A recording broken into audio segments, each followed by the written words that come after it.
আসসালামু আলাইকুম রহমতুল্লাহি বারাকাতু। চলে এসেছি নতুন আরেকটি রেসিপি নিয়ে। লাউ চিংড়ি নিয়ে চলে এসেছি। শিম, আলু, লাউ শাক ভালোভাবে ধুয়ে নিব। লাউ শাকগুলো ধোয়া হয়ে গেলে আমি এবার ধুয়ে নিব চিংড়ি মাছ। আমি এখানে ছোটো ছোটো চিংড়ি মাছ নিয়েছি। চিংড়ি মাছগুলোকে ভালোভাবে ধুয়ে নিব। ধোয়া হয়ে গেলে একটা কড়াই আমি তেল দিয়ে দিব। তেল দেওয়া হয়ে গেলে পেঁয়াজ কুচি আর রসুন কুচি দিয়ে দিব। এগুলো ভালো মতো হালকা বেরেস্তার মতো ভেজে নিতে হবে। এবার আমি দিয়ে দিব পরিমাণ মতো পানি দিয়ে একটু নাড়াচাড়া করতে হবে। দিয়ে দিব আদা বাটা, রসুন বাটা পরিমাণ মতো, দিয়ে আর একটু নাড়াচাড়া করব। দিয়ে দিব হলুদের গুঁড়ো, মরিচের গুঁড়ো, শুকনো মরিচের গুঁড়ো, লবণ পরিমাণ মতো দিয়ে আর একটু ভালোভাবে নাড়াচাড়া করতে হবে। এবার আমি দিয়ে দিব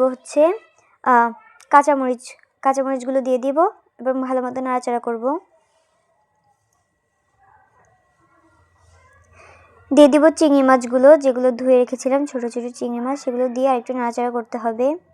ঢাকনা দিয়ে ঢেকে দিব এবং 5 মিনিট পর ঢাকনা খুলে আরেকটু নাড়াচাড়া করব। 5 মিনিট লাগে না, পরিমাণ মতো, টাইমটা আপনাদের হাতে। এবার চিংড়ি মাছগুলো কষানো হয়ে গেলে আমি দিয়ে দিব যেই ধুয়ে রাখা সবজিগুলো রেখেছিলাম, শিম, আলু আর লাউ শাক, দিয়ে আরেকটু নাড়াচাড়া করতে হবে। নাড়াচাড়া করা হলে ঢাকনা দিয়ে ঢেকে দিব। কিছুক্ষণ পর ঢাকনা খুলব। প্রথমে আমি পানি ব্যবহার করব না, পরে অল্প একটু পানি ব্যবহার করব। ভালোভাবে নাড়াচাড়া করে নিব। লবণ দিয়ে আরেকবারের মতো ঢাকনা দিয়ে ঢেকে দিব। ঢাকনাটা খুলে একটু নাড়াচাড়া করব। অ্যান্ড আমি অল্প পরিমাণ পানি ব্যবহার করব এখানে।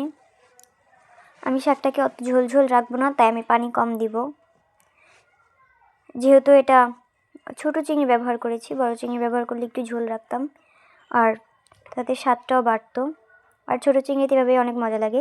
দিয়ে দেবো ধনিয়া পাতা দিয়ে একটু ড্যাব ড্যাব করে দিব, মেশাবো না, উপরেই রাখবো ধনিয়া পাতাগুলো।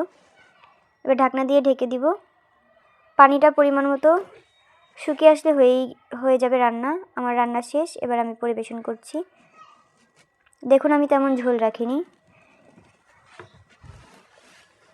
আমার রান্না শেষ, খাওয়া দাওয়া স্টার্ট হয়ে গেছে। তো আজকের মতো এই পর্যন্তই ছিল। ভালো লাগলে চ্যানেলটাকে সাবস্ক্রাইব করে দেবেন, লাইক কমেন্ট করতে ভুলবেন না। আসসালামু আলাইকুম রহমতুল্লাহি বারাকাতুহু।